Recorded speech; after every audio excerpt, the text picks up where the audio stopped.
2, 1. Welcome to the Marne Report. Good morning. I'm Lieutenant Colonel Stephan Bolton. I'm the Garrison Commander here at Hunter Army Airfield, and today we're talking about our on-post housing communities. I'm joined by 3 representatives that are part of this equation. First, from the Garrison Housing Office, also known as the Residential Communities Initiative, I have my Garrison teammate, Mr. Doug Delzey. From Balfour Beatty Communities, representing Hunter Army Airfield Homes, I have Ms. Jeanette Davis, our new community manager, and Mr. Dan Boone, our new maintenance team lead. Good morning. Good morning. The guidance that we at Garrison provide to our housing office and to our Balfour Beatty partner is that we want to welcome every Army family into a home that we ourselves would be proud to put our own family in. We don't always make that mark, and it's important to us that we get better as a team, but it's also important that we communicate with you, our residents, about all the efforts that go into making that a possibility. This is why we're having this conversation today. So I'd like to start with our private housing partner from Balfour Beatty. Ms. Davis, you've been a part of the Balfour Beatty team for a while at Fort Stewart, but you're just joining us here at Hunter. Would you take a moment to describe what you do and what your team does for Hunter communities? Colonel Bolton, you're absolutely correct. I'm new to Hunter, but I'm not quite new for the Balfour Beatty area. So I'm bringing the passion and the love to our residents and making sure that the quality that we deliver is what they expect. Mr. Boone, you are joining us recently within the last few months. Can you tell us a little bit about what you do as our maintenance lead for Hunter communities? Yes, sir. I am the facilities manager at Hunter Army Airfield. I take care of the residents and make sure that their service requests are done on time and their homes are ready for them to move into. Thank you, Mr. Boone. I'd like to turn to my Garrison teammate now, Mr. Doug Delzey. Again, you represent the Garrison side of this equation. So would you take a moment to talk about your team at the Garrison Housing Office or the Residential Communities Initiatives and explain what you do? Yes, sir. The Army Housing Office, or the Residential Community Initiative Office, which is a branch of the Army Housing Office, we have a rather robust mission here to oversee the housing, the privatized housing company, of course, Balfour Beatty Communities. Our role is rather significant. My team is composed of 1 full-time representative up here at Hunter Army Airfield, who is Marvin Johnson. He is our housing manager, quality assurance inspector here at Hunter. I have 7 additional quality assurance personnel at Fort Stewart. Those personnel, of course, will cover down at Hunter in our times of surge, which can be, of course, during the primary move-out times between usually April through July, beginning of August every year. Now, our mission is threefold. Basically, what our requirement is to do a 100% assessment of all homes prior to family moving in. We call those between occupancy maintenance inspections. So we do 100% of those. The second step of our mission is we have to follow up on 100% of all emergency work orders, which we deem as life, health, safety work orders. That's done by a phone call to that resident, and then followed up with a visit to that home to make sure that the work is completed properly and to the resident's satisfaction. Then our third fold of that requirement is we do a 5% callback on all urgent and routine work orders. That means we call back 5% of all of those work orders. I want to try to put that in perspective in a year's work. I'll use 2021 as our example. In 2021, we completed 1,871 miles between Fort Stewart and Hunter Army Airfield. We also completed 719 emergency work orders, and we did a callback on 3,043 urgent and routine work orders. So as you can see, we're involved on a daily basis, on the ground, with residents and their immediate concerns. That sounds like a lot of work for a very small team that has a lot of competence and experience in it. But what I really gathered from that is your office is responsible for doing the quality check on the work that BBC does on its own homes. And you mentioned between occupancy maintenance in that. Would you take a moment to kind of unpack the difference between the between occupancy maintenance, or the BOM, that the housing partner makes and the BOM inspection that your office does? This has been a particular issue here at Hunter recently, and we have really asked our housing partner to pay special attention to the BOMs. Yes, sir. The between occupancy maintenance inspection is one of our primary missions, and that is correct. We oversee the preparation that our private partner, Balfour Beatty Communities, does in preparation at home before move-in. It's our responsibility to guarantee that quality.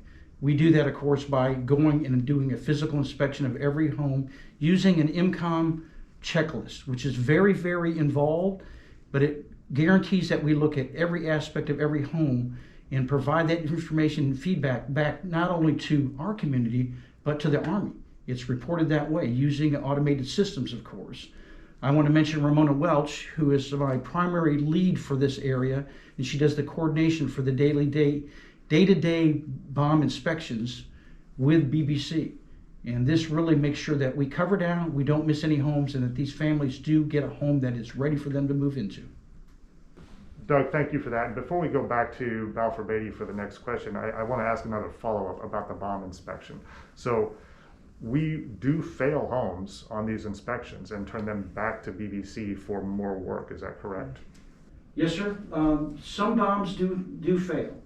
We do identify issues that need to be resolved before we allow a family to move into a home. So what we do when we identify these deficiencies, they're immediately provided to Balfour Beatty Communities with a report, and then we give them an opportunity to make those corrections, and then we'll go back and rebound that home to make sure that those standards are met.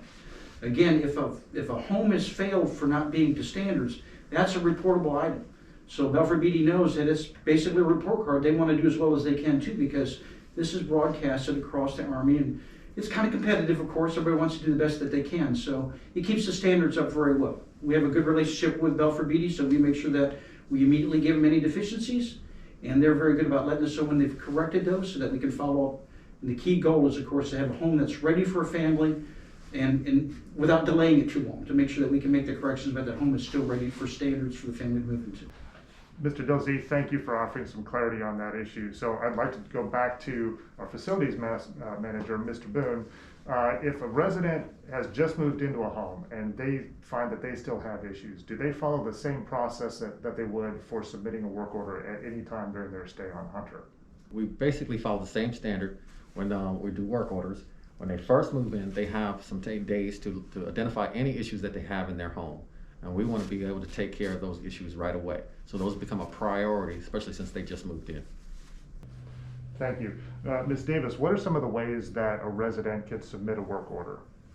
Colonel Bolton, there's several ways that a resident could put in a request. It's either through our Rent Cafe portal, which we allow them when they first moved in to register, and also through our call center, which is a new website and platform that we have just started. So they'll have 24 hours, 7 days a week, response lifetime with someone on the other side of the phone. Thank you, Ms. Davis. Returning to our facilities manager, I know even though there are many ways to submit a work order, one of the chief complaints that we hear from our residents quite often is the response time to work orders. So would you take a moment to describe the different categories of work orders and what is the expected response time for each one of those? Yes, sir. We have 3 categories of work orders. We have the emergency work order, urgent work order, and routine. An emergency work order is something really life, health, safety. We respond in 1 hour. The urgent work orders, we have 4 hours to respond. And that could be something like a flood or something leaking. Also, the routine is like appliances or something that's not broken, not working properly. Something that's not really urgent is usually 1 or 2 days. We will respond to that work. Okay, so that's good information, but I understand sometimes that there are maintenance requests or there are work orders that your maintenance team doesn't have the expertise to complete by itself. When something goes beyond Balfour Beatty's capability, how do you get that fixed? Yes, sir. A lot of times we have issues where the work is not within the scope of the technician. We need a professional to come in or a vendor. So we contract that out, and I usually do several bids for 3 contractors to come out and give me a scope. Well, I send them the scope, and then they come back and they give me a price, and we go ahead and take care of it. We try to maintain a communication with the residents all during this process, but sometimes we miss it, but we're going to keep on doing it until the vendors know when they come on base, we need to report to the maintenance office first, so we can take care of the residents and they know where it's going on. So I think that communication you mentioned is really important, because if you have to go through a bid process and then a contractor, has a long lead time in order to come on to post and fix a house, that can be a very frustrating thing for a resident. So I'm glad you're trying to improve your communication with the resident to manage their expectations about how long it will take a routine work order to get addressed. All right. So, Mr. Boone, once a resident submits a work order, what is supposed to happen next? Based on the priority of the work order, The response is calculated based on what it is, whether it's an urgent, whether it's an emergency or routine. And then the technician comes out. First, the call center will actually submit that work order to the technician. The technician will see it on his phone, and if it's an emergency, he has to stop what he's doing and go within 1 hour. A lot of times those work orders get addressed to me, and I have to stop what I'm doing to go and make sure it's taken care of. What if it's urgent? Technician has 4 hours, but they usually respond in less time than that, depending on how many urgents they have for that day. If it's a routine, then the technician puts it in his schedule, in his queue. He goes to his regular, where he's already scheduled with other residents, and he continues to work his daily routine work orders until they're all complete. So it sounds to me like a technician who has his day planned out can have his schedule disrupted by the arrival of an urgent or an emergency work order.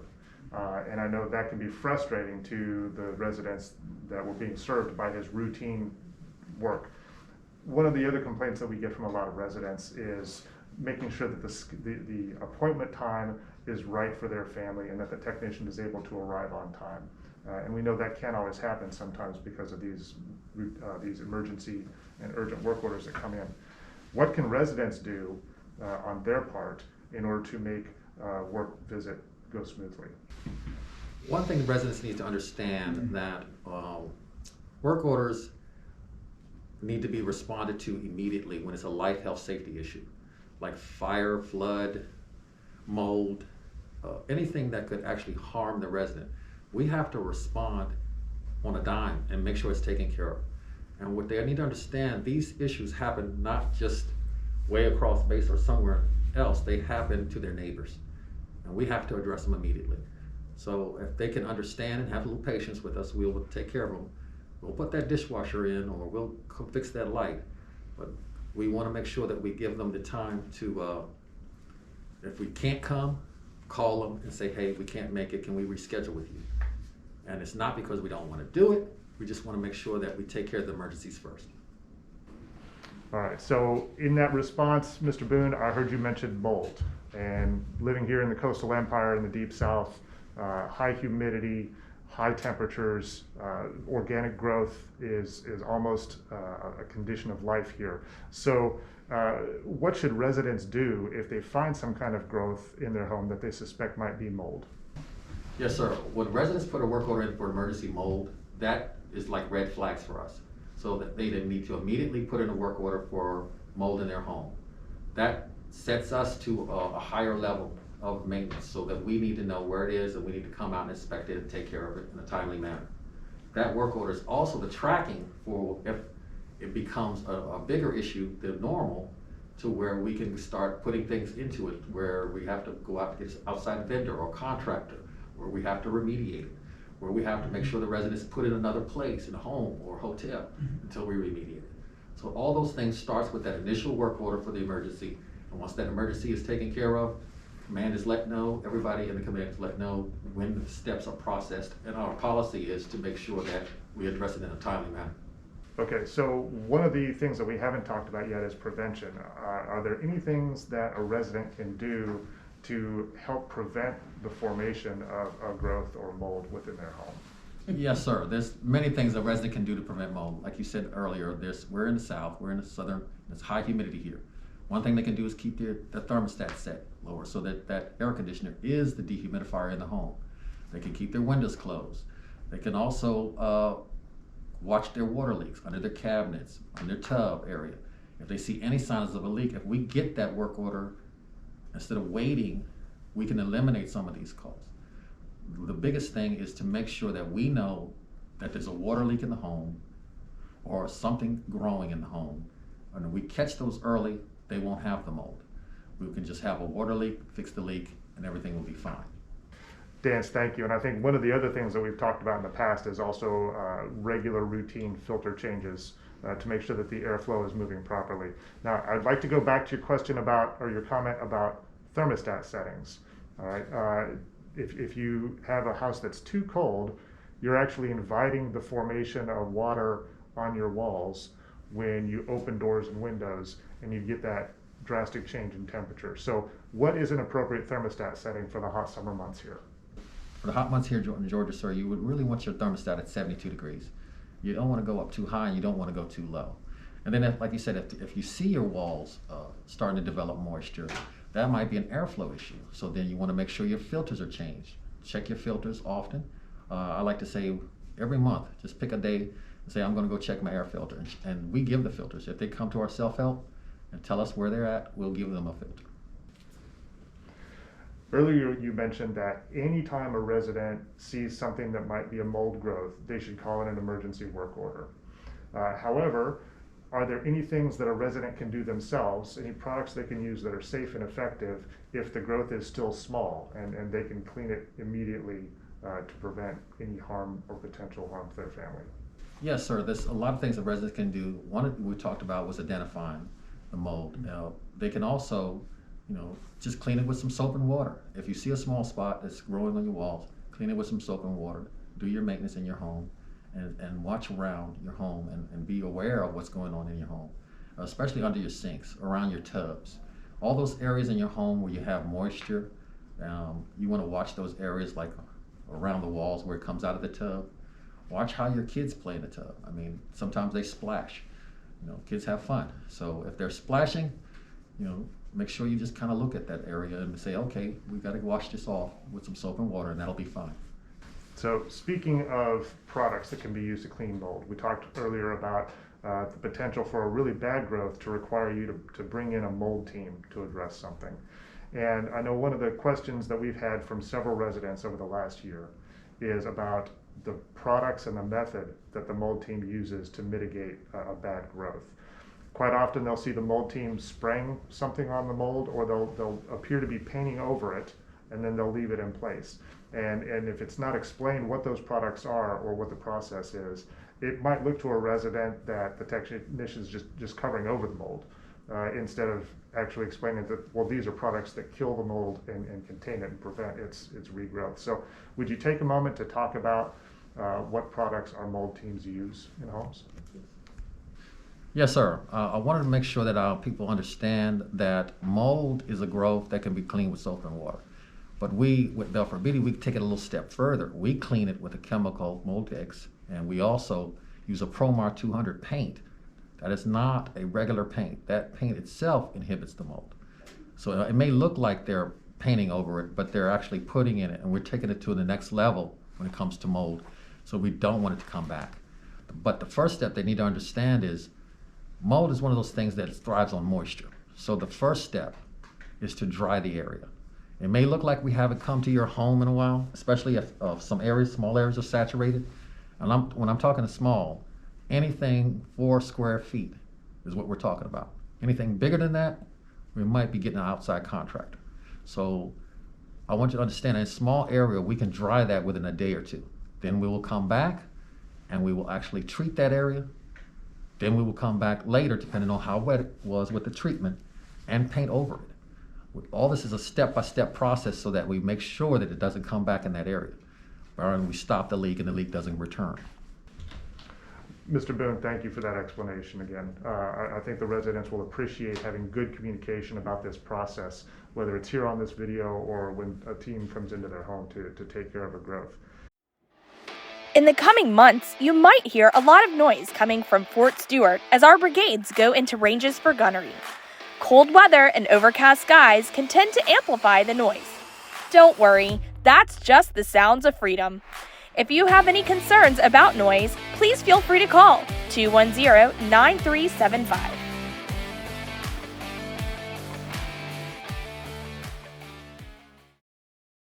The next thing I'd like to do is go back to Ms. Davis, and let's talk about the 3-step process that we want our residents to use to resolve any issues that they have in their home. And step 1 we've been talking about for a while, which is the work order process.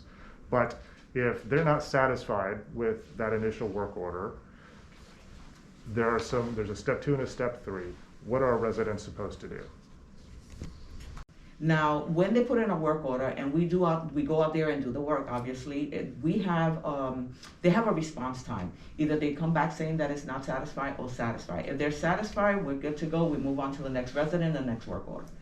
If they're unsatisfied, what they can do is, of course, after ourselves take the notification that they are not happy, and we can satisfy them for whatever reason it is. Our GHO partners also get involved to letting them know that we're all tracking and to see what we can do to make sure that their work is satisfied and met to their quality and the conditions that they want us to address. I want to go to Mr. Delzeeth now on the Garrison side. When residents are not satisfied with the response to a work order or to any other issue within the housing area, we have a three-step process that's developed between the garrisons and the housing partner, and this applies at every Army base. Can you describe that three-step process for us and why we want the residents to use it? Yes, sir. We have a very simple designed three-step process for resident satisfaction and resolution of issues.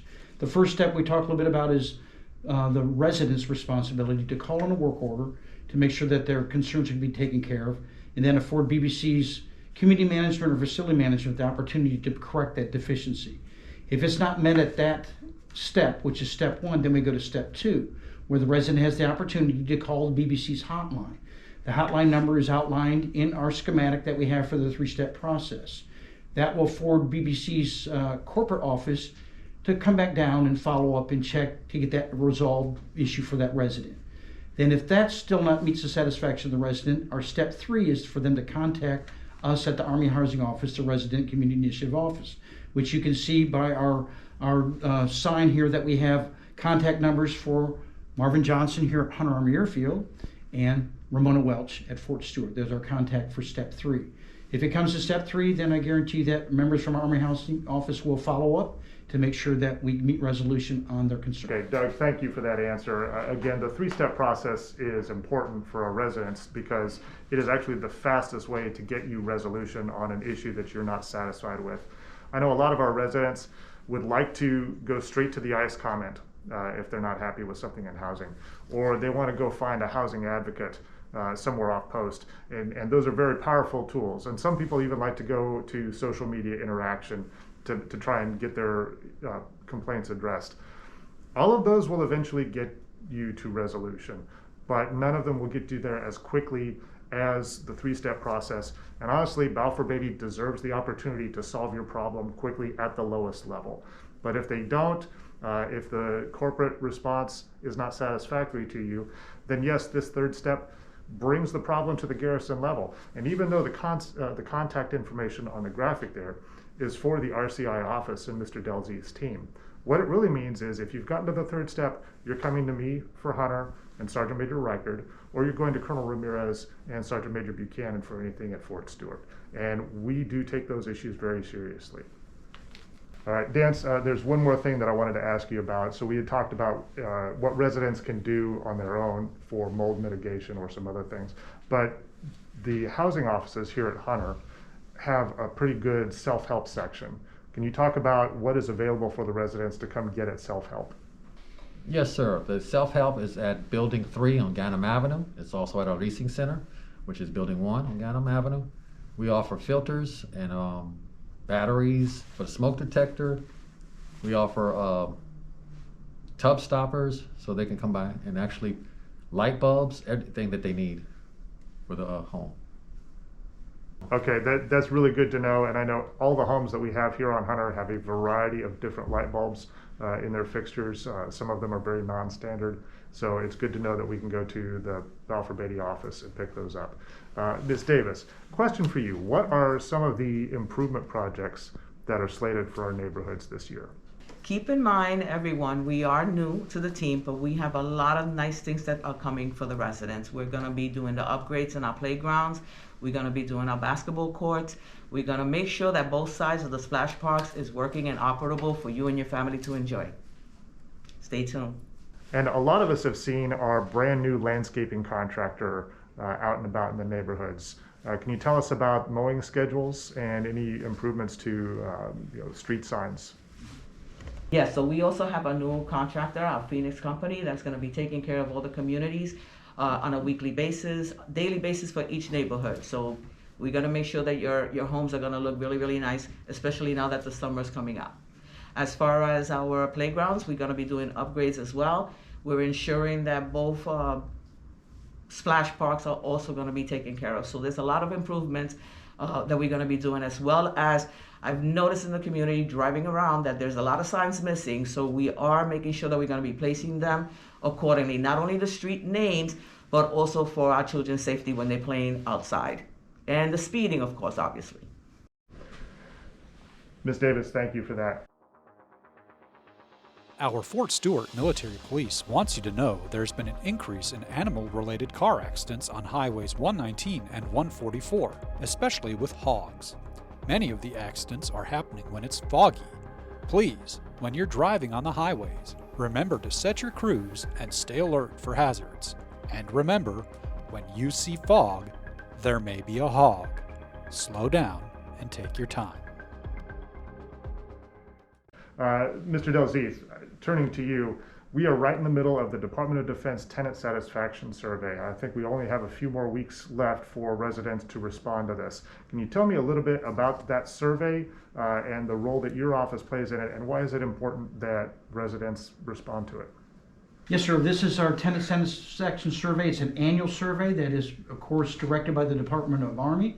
It's very critical that we get everybody's participation in this because it gives us good feedback on how soldiers and families are perceiving the quality of their homes. So it's very important. We ask every resident to please take the time to fill out the survey. Our goal is to get it to 30% minimum of response rate from every community.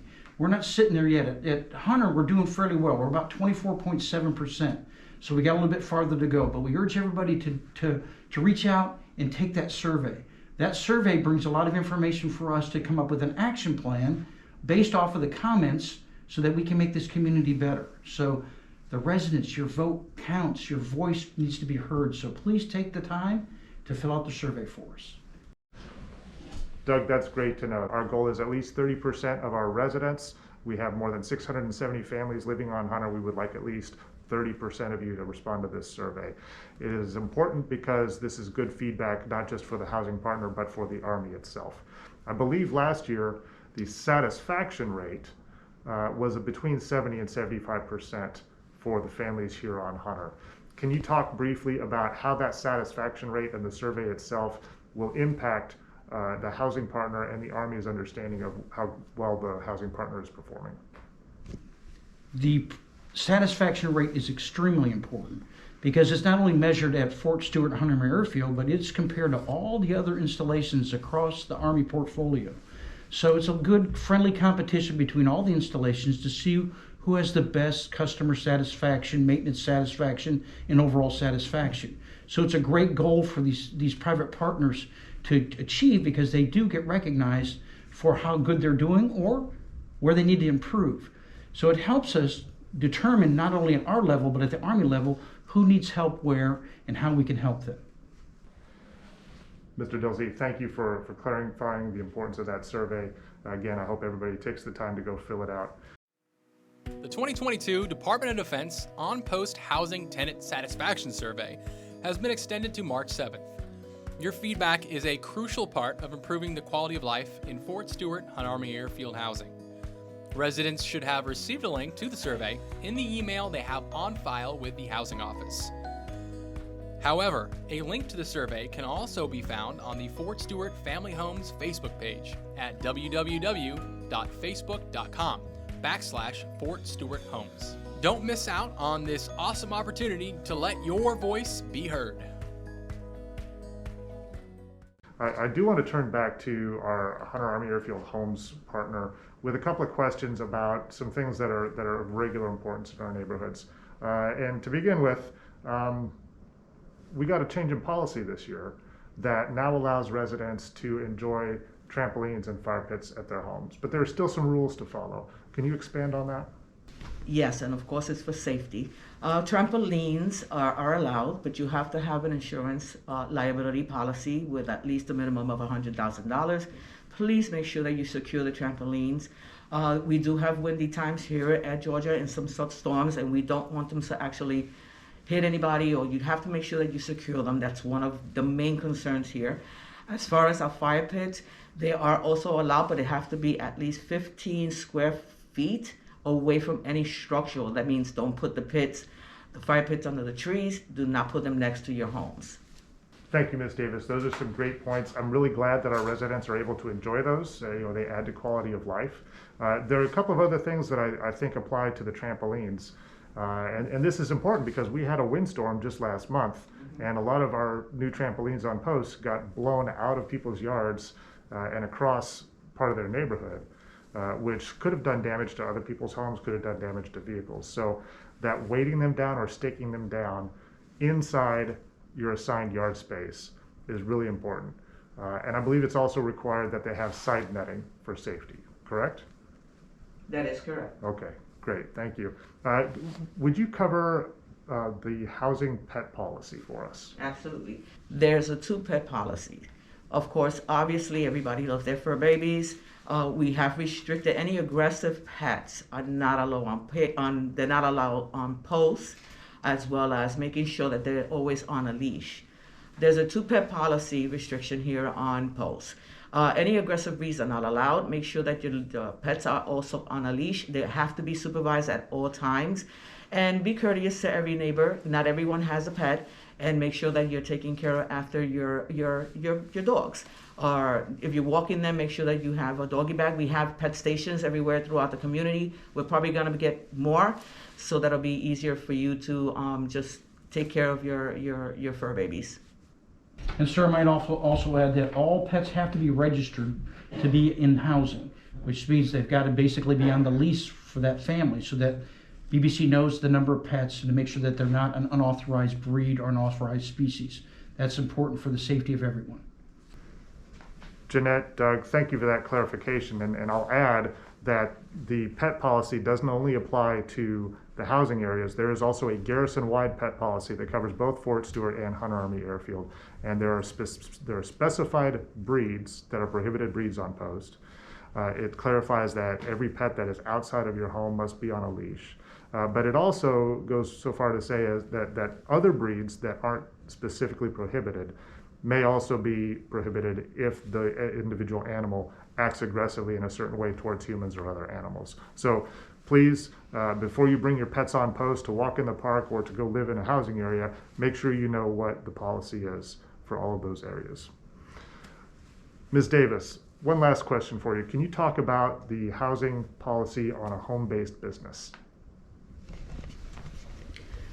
That, of course, will start with an application.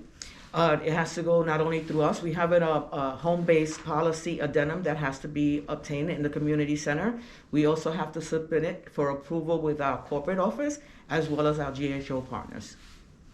And sir, when we receive these home-based applications from BBC, we also work with Army Community Services to make sure that these are legal businesses and that they can be tracked and it's registered not only for BBC but for the installation. And again, it's to make sure that we are accountable for all those businesses and we make sure that they're all legally operating safely. All right, well, thank you all for taking the time to come talk to me about this today. Again, what we're doing here is we're trying to mystify some of the things in the housing areas that are perennial questions for the people who work here and the people who live here. And Mr. Delzeef, Ms. Davis, Mr. Boone, I really appreciate your answers today. For everybody out there, again, this is part of our effort to communicate better with our communities and our residents. We know we've got improvement to go to get to that mark, that standard of being able to welcome every Army family into a home that we would put our own in. We're trying to get there. So we've got this interview. You may have seen the video that we released earlier this month in February of what a bomb inspection actually looks like. And I encourage all of you to come to one of the housing town halls that we're going to have in your neighborhood within the next month. Again, better communication improves better understanding, and we want to be good neighbors. We would like you to be good neighbors. Thank you. It's tax season again, which means the Fort Stewart and Hunter Army Airfield tax centers are open and ready to help you maximize your returns. This year, due to COVID-19 restrictions, appointments are required and our certified tax preparers are available for both in-person or virtual appointments. To make an appointment, call 912-767-2075. For more information and complete listing of who is eligible to use installation tax services, visit www.home.army.mil/Stewart.